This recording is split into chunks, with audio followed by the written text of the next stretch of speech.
Every cipher in this course so far can be broken, given enough ciphertext and enough patience. This one cannot.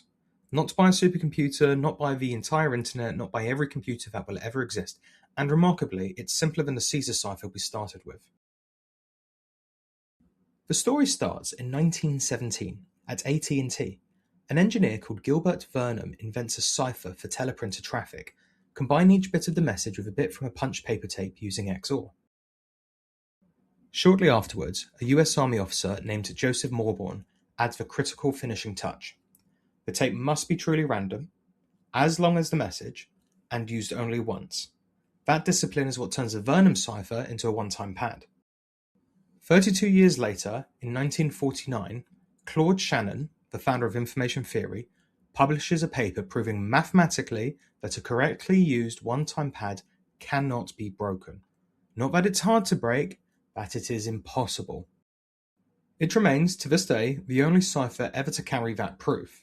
Everything else we use, AES, RSA, elliptic curves, trades unbreakable for practical. The Vernam cipher is the gold standard they're all chasing. The mechanism is nothing more than what we saw in the previous lesson. Plaintext XOR key equals ciphertext. That's the entire encryption step. So what turns this trivial operation into the only unbreakable cipher in existence? It's not the operation itself, it's the discipline around the key. 4 strict rules and every single one of them matters. 1. The key must be truly random. Not pseudo-random, not the output of a good algorithm, genuinely random, from a physical source. Every bit a fair coin flip, independent of every other bit. 2. The key must be as long as the message. A 1 GB message needs 1 GB of random key. No wrapping, no reusing, no stretching a short key into a long one. 3. Each key is used exactly once. Encrypt one message with it, then burn it. That's why it's called a one-time pad. And 4. The key must be shared secretly, in advance, between the sender and the receiver. Anyone who obtains the key can decrypt a message trivially. These 4 rules are not suggestions. Shannon's proof depends on every single one of them. Break any one and the cipher is no longer unbreakable. Let's run a real 4-letter example, the word Vern, V-E-R-N, a small nod to Gilbert Vernam himself. Each plaintext bit is XORed with the corresponding key bit. The truth table gives us the ciphertext bit. 8 bits in, 8 bits out, and there's our first ciphertext byte. 1 byte, done, and the other 3 work in exactly the same way. And the ciphertext isn't text. Try to read those bytes as ASCII and you mostly land on non-printable codes, pure data. Now to decrypt. The receiver runs the exact same operation in reverse. Ciphertext XORed against the same key. Same process. Each ciphertext bit XORed with the key bit recovers the original plaintext bit. The same table, the same operation, run in exactly the same direction. There it is. V, recovered exactly, using nothing more than the same key and the same truth table. The remaining 3 bytes unwind exactly the same way. Ciphertext, XOR, the same key. And we get back VERN, the original message, intact. And that's the beauty of it. Encryption and decryption are the same single step. That symmetry is the gift XOR hands us, and it's what makes the Vernam cipher work. Every cipher we've broken so far in this course fell to the same 2 attacks, brute force and frequency analysis. Caesar had 26 possible keys, small enough to try every one. And because we assumed the plaintext was English, the letter frequencies in a ciphertext gave the shift away. Visionaire was harder. We had to find the key length first by hunting for repeating trigrams, but once we split the ciphertext into columns, each column was just a Caesar cipher, and frequency analysis finished the job. In both cases, we attacked through the ciphertext. We derived information from the output. The one-time pad makes that impossible, and in 1949, Claude Shannon proved exactly why. Shannon's theorem relies on the same 4 conditions set out by Joseph Mauborgne. The key must be truly random, the same length as the message, never reused, and kept secret. Meet all 4, and the ciphertext reveals 0 information about the plaintext, not very little, 0. He proved that for any given ciphertext, every possible plaintext of the same length is equally likely, making it mathematically impossible to distinguish the real message from any other.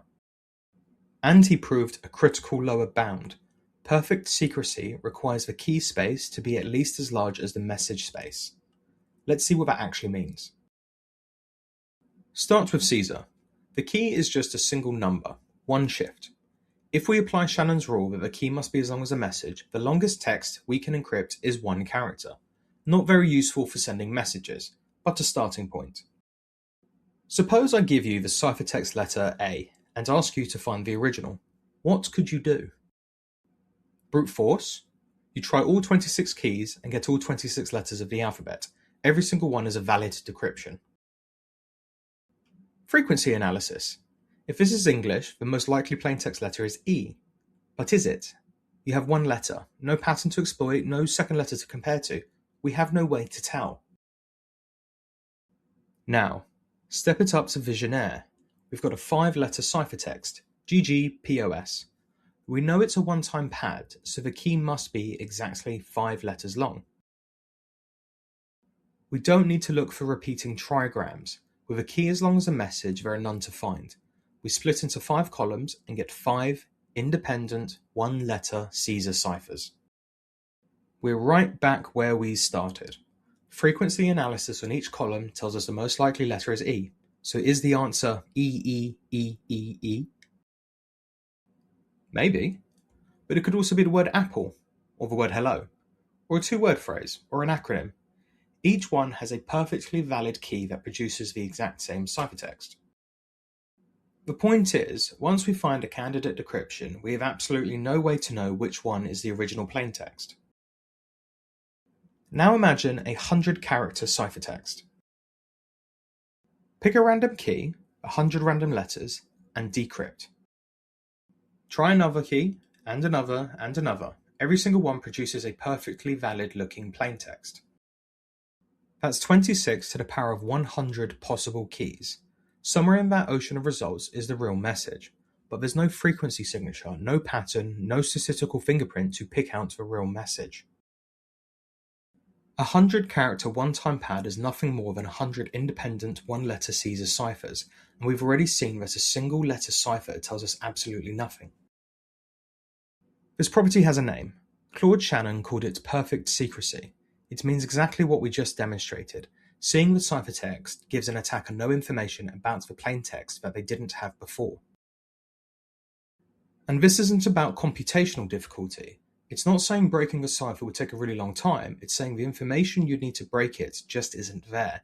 It's not in the ciphertext. No computer, no algorithm, no amount of time can recover what doesn't exist. So why isn't every message on Earth sent using the Vernam Cipher? If we have a provably unbreakable cipher, why do we bother with anything else? Because perfect, it turns out, requires perfection.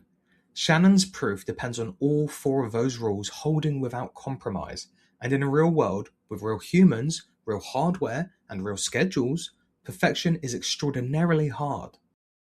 Break any one of the 4 rules, even slightly, and the mathematically unbreakable cipher falls apart instantly.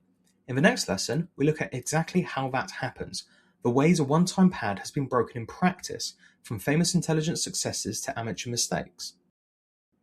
If you want the rest of this cryptography course, hit subscribe so YouTube tells you when the next lesson drops, and a like on the way out helps other learners find it.